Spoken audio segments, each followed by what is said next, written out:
Well, the action in the Federal Court has been deemed by the club and the board to be necessary because we felt that the process hasn't been lawfully structured through ASADA and the AFL with the joint investigation. We've taken external advice. The external advice strongly is that we should pursue this course of action. And of course, we're 16 months into the investigation, and the sort of evidence and information that we were told initially would be forthcoming hasn't been. So it's been very important for us now to pursue this course of action. We believe that the players now are taking their own advice, and our action is totally separate to that. We've applied to the court now to speed up the process, and we understand the court's sympathetic to that process, and perhaps even ASADA are. So our aim now is to get this heard as soon as we possibly can and minimise the distraction that our players have been forced to contend with. The club will be doing everything in its power to make sure it's fully supportive to players, to player managers, their families, in giving them the support they need now to fight ASADA with these allegations. The players accepting bans and accepting a level of guilt as a quick fix, which is the suggestion by ASADA, is totally foreign to our players. You're either guilty or you're not. Our players don't believe they are, we don't believe they are, and so we would encourage our players not to take that course of action, and in fact I don't think that'll take much encouragement. There's no question that they are being adversely affected, and we as a board and we as a club have to do everything we can do to try and minimise the impact and the damage that is currently occurring.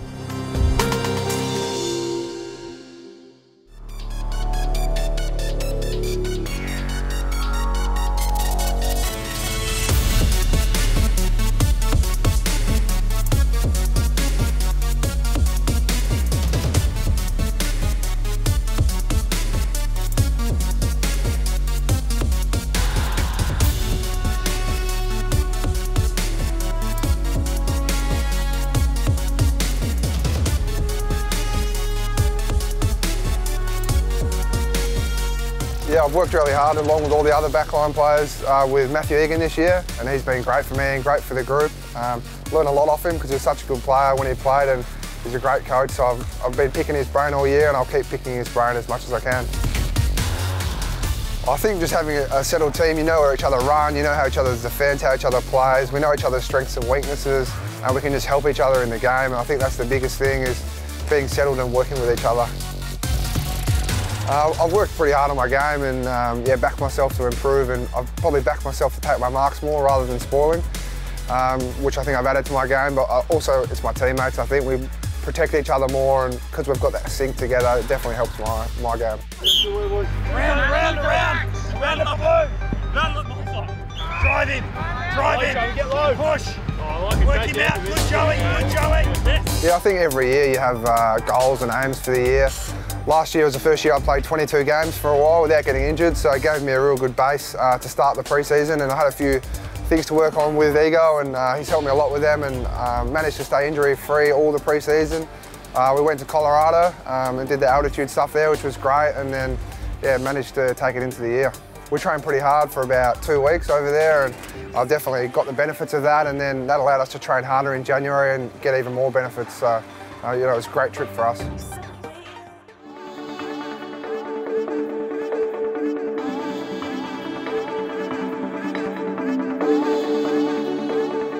Yeah, it's a great effort by Cale. He's improved a lot over the last 2 years. I think some real credit should go to Sean Wellman last year, and Cale worked super hard on his game and saw dramatic improvement, and this year he's just chipped away and just continued his good form.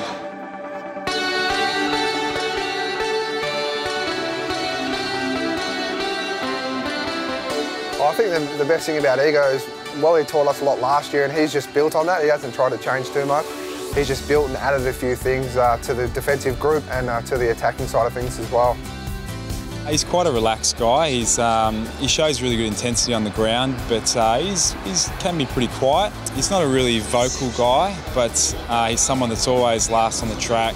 What I like about him is he's a good spoiler, but when he feels he's in a good, strong position, he takes his marks. And He's #1 for mark intercepts, he's #1 for intercept possessions, so not only does he mark it, but he gets the ball on the ground as well, so he just reads the ball and where it's going, and it does help that he's strong now, and he's worked really hard with his craft with Sean Wellman last year and then myself this year, so it's a good effort.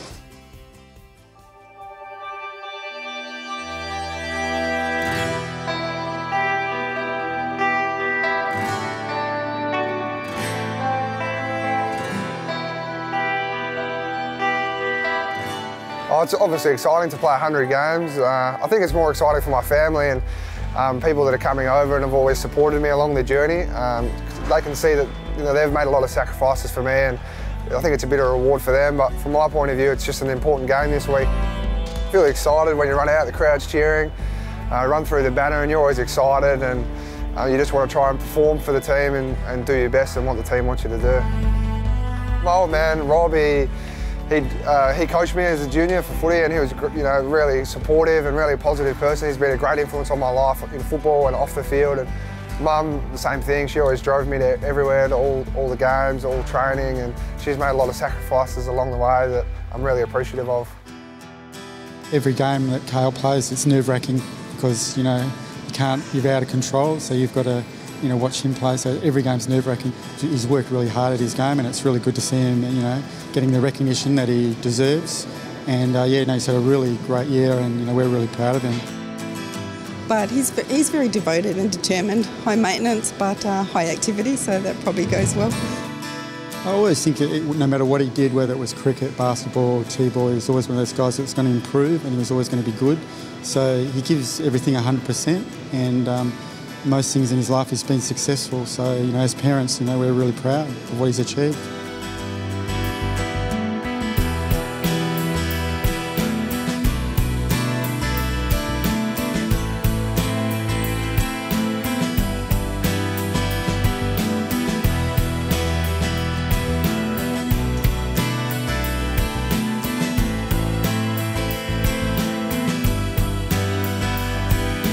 Yeah, we're obviously really disappointed. We didn't make the most of our opportunities. We had a real crack out there, and I think our effort was pretty good for most of the game, but we just didn't make the most of our opportunities. We didn't play the way we wanted to play. We're pretty disappointed, but we'll keep fighting. It's still a long way to go in the season, and we're feeling pretty confident, and we'll keep fighting for the rest of the year.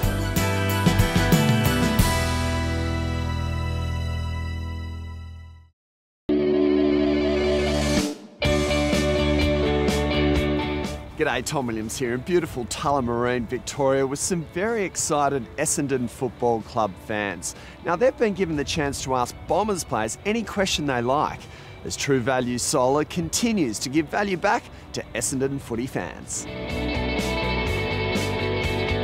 This is Dan. He is a very dedicated Bombers fan. Dan, what's your question today for the players? I just want to ask how new recruit Paul Chapman's being accepted by the club. Yeah, the boys love Chappie. We're rapt to have him here. He's a great player and a great teammate, so everyone's really enjoying him. Yeah, Chappie's been fantastic for the group. His leadership's been outstanding, and really enjoyed having Chappie at the club. He's a good fella. Yeah, we're really happy to have Chappie on board. He started the season really well, and a lot of the people like him because of his bald head.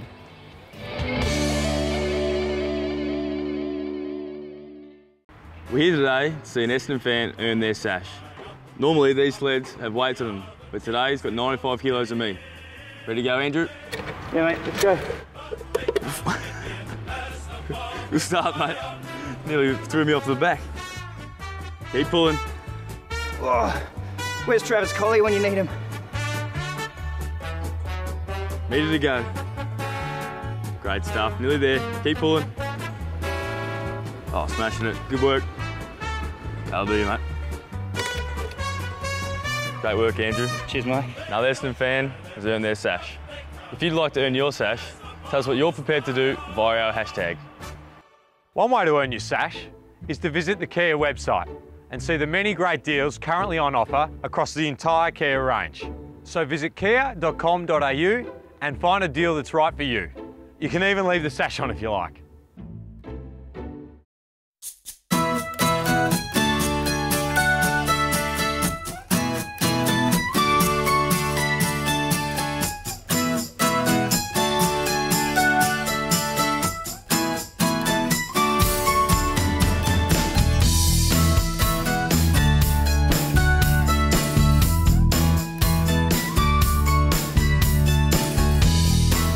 How are you, mate? Flop alright? Flop alright? Sleep well? Has everyone met Adrian? Jason.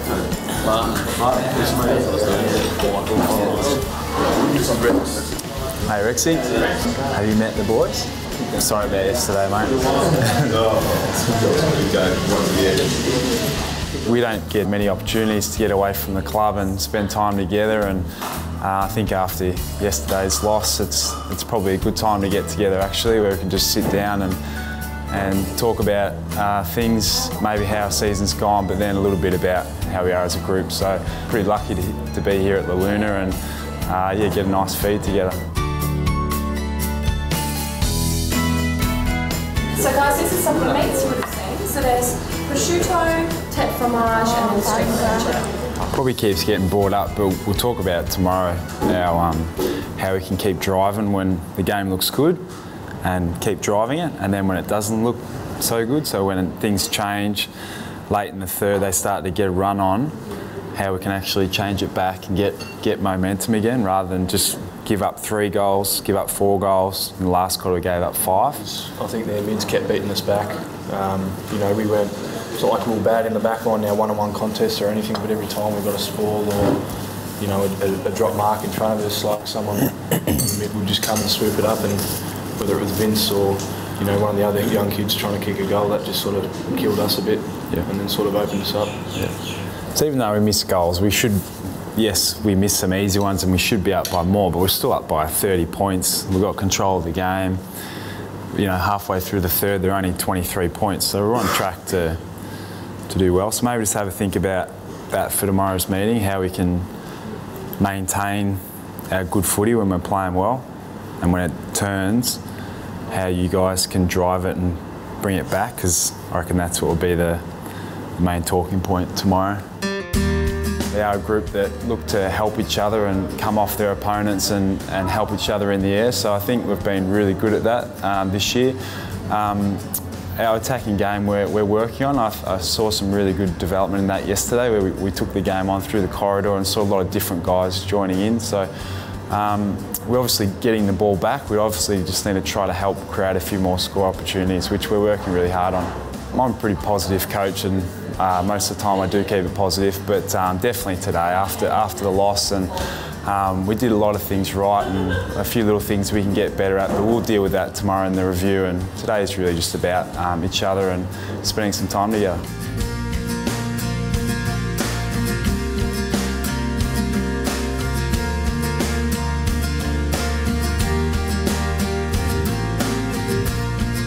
I've been a Bombers supporter since I was a little kid. I went to school right opposite Windy Hills, so it was natural that I had to go for the Bombers. My job is to look after the chairman's culinary dinners. I design the menu and work with the catering companies at the MCG to make sure the food's really nice and to give the whole event a bit of sparkle. You know, instead of having the regular catering food, which is good most of the time, we put a bit of La Luna Bistro spark into it, and it makes it an interesting event. I like working with the chefs there in Essendon about, you know, just putting together a menu that sort of really fits the day. The thing about food and cooking is it always makes people happy. You know, they come in and they're hungry, and you fill them up with some lovely food, and they walk out with a warm feeling in their belly. That's a giveaway. But for me, I reckon these boys, they're feeling a little bit bruised and battered. You know, it was a nail biter right to the end. I reckon the food that they're going to eat today, their lunch, might be all they need to push them over the edge for the next match, and I reckon they might win. And if it is a win, it's because of me. 500 grams of ricotta cheese, fresh. You know when the kids come home and you want to feed them really quickly? This is probably the one. Because you can get this out and put together in a second. Kids love cracking eggs when it comes to when it comes to making stuff, so I just mix that around there like that, straight in there like that. And then 150 grams of Parmesan cheese, straight on there like that. And I've got some chives. You don't have to put chives in there if you don't want to. But I've got some lovely chives. And all you do, and you could probably do this, just mix it around so it's nice and gently, all right?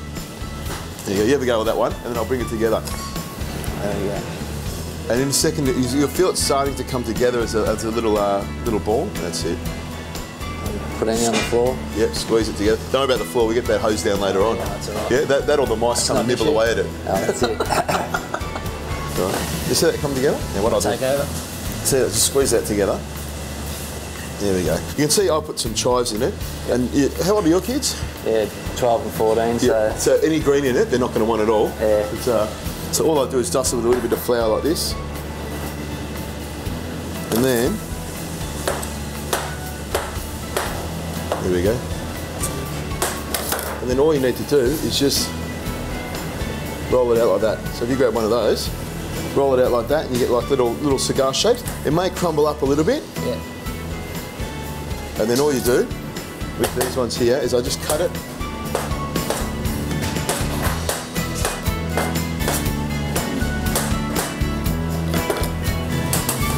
There we go. Show the bowl. Look at that. Some of those ones at the end. Beautiful. And this, in about a minute and a half, we're going to be eating the fresh gnocchi in the entire world. See you got the water there? This big one? Yeah. All right.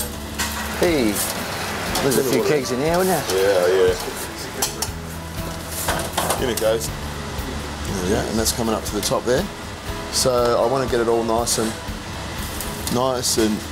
gently out of here onto the tray. And that is the freshest gnocchi in the entire world. That looks $1 million, doesn't it? Yeah.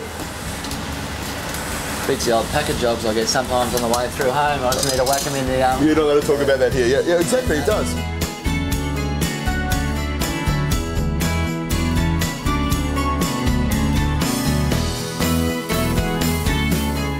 Oh, look at that. That's fresh. So what would you call it? What would you call the final dish? This is ricotta gnocchi with chives in it, fresh peas, basil, and butter. And butter. Yeah, that's good. All done. Good man. So I can wander out and pretend I've made this? Yeah, well you have made it. Okay, Fletch, there we go. We've got our lovely gnocchi dish there with the peas, fresh peas. You've made it yourself, so now you're an expert gnocchi maker.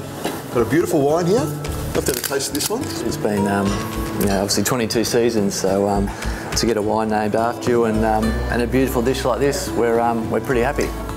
I think they go quite well with each other. I reckon you'll have all that gnocchi, I'll drink the rest of the bottle of the wine. I think that's a perfect way to do it, isn't it? Exactly right. I might have a quick taste of the gnocchi. Very nice, mate. I'll claim to 50% of this, probably not the whole lot, but absolutely beautiful. Done. Goes well with the wine, beautiful. We love it.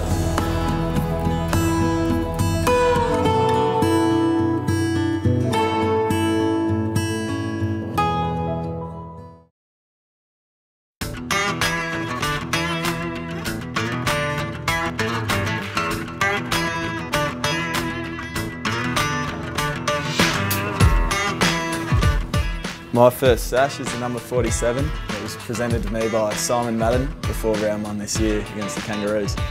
Yeah, it was unbelievable. Obviously it took me a bit longer than usual coming through the VFL and playing a few years of local footy, but when I got that tap on the shoulder from Bomber, it was certainly a surprise, but yeah, I felt like I deserved it, so it was great. I sort of knew if I got the opportunity I could have a good crack at it, but yeah, I was surprised to play round 1. It was pretty surreal, especially with Fletcher's 379th game, the record-breaking game, so just the roar of the crowd and everything was, it was amazing. Getting it from Gleeson, so a bloke playing his first game to a 379. Oh, Ambrose was terrific. Talk about first gamers. I remember going back with the flight at one stage and getting cleaned up. That was, I'm not going to forget that one for a while, and then just in the last quarter I took a good mark and laced out Chappie and he kicked sort of a ceiling goal, so that was special. I think just starting off on the right foot sort of had an impact in my first game and haven't looked back from there, so I think it's the highest number at the club, so hopefully we can get my name on the locker along with Ricky Olorenshaw. It means everything. It's a proud club and I just want success and just want to do my best for the team.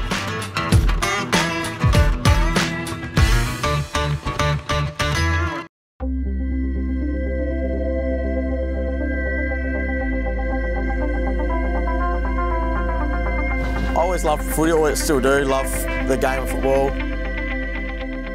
Obviously everyone's young dream to play AFL football, but it wasn't like my number one goal in life that I had to play or I'd be nothing without it sort of thing. Grew up over in Fremantle in Western Australia. started playing football for a junior club called South QG when I was about 7 years of age. Didn't get serious till I was about 15, 16, where I moved on to the South Fremantle Colts side of things, which is like under 18 comp. Probably at 17, 18, I sort of thought, I probably knew that I wasn't going to get drafted at that sort of age of the top talent. I just continued playing league footy at South Fremantle and just really enjoyed the time there with my mates. And it got pretty serious for those couple of years there, and ended up having a couple of good years. And that's when, probably halfway through the year I was drafted, I thought, I think I'm half a chance to get drafted, and luckily Essendon did pick me up. Crammery, the give to Dell'Olio, his first touch in AFL football, wrapped up by Henderson. Great way to start your career there, right? My first game of AFL footy was in 2012, which was my first year. It was round 4 and we played Carlton. I think there's about 80,000 people there, and I remember it was more going out for the warm-up, the pre-warm-up, and there's probably already 50,000 people there. That's when I thought, oh wow, this is huge. And I sort of probably looked around and took it all in then, and luckily by the time the game started, I was sort of back to normal because I was all over the place to start with. That's probably that's a game I'll never forget. That day we had a good win too, so it was pretty special.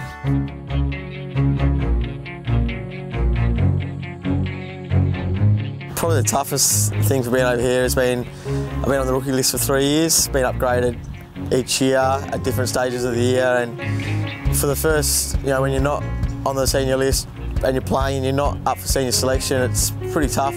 Just not going to the club, but just knowing that you just can't play, you're just not even in the frame to play. And that's probably mentally one of the toughest things you have to deal with, I reckon. It's pretty tough at times.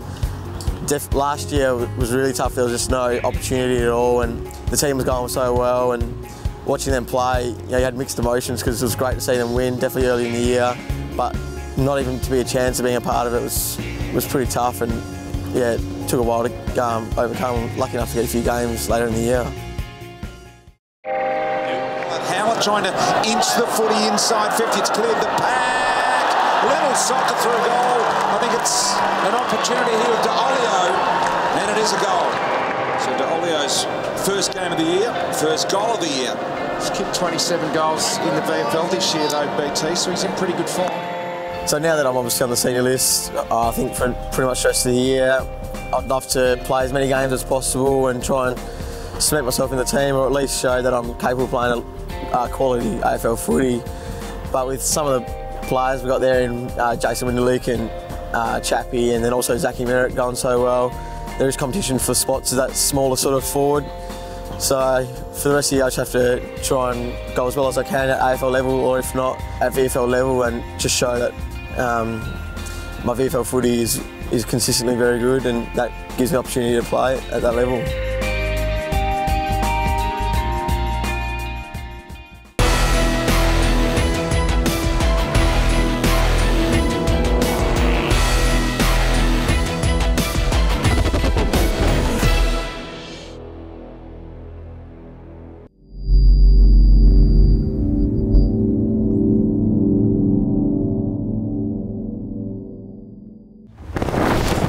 This has been a Fox Footy presentation.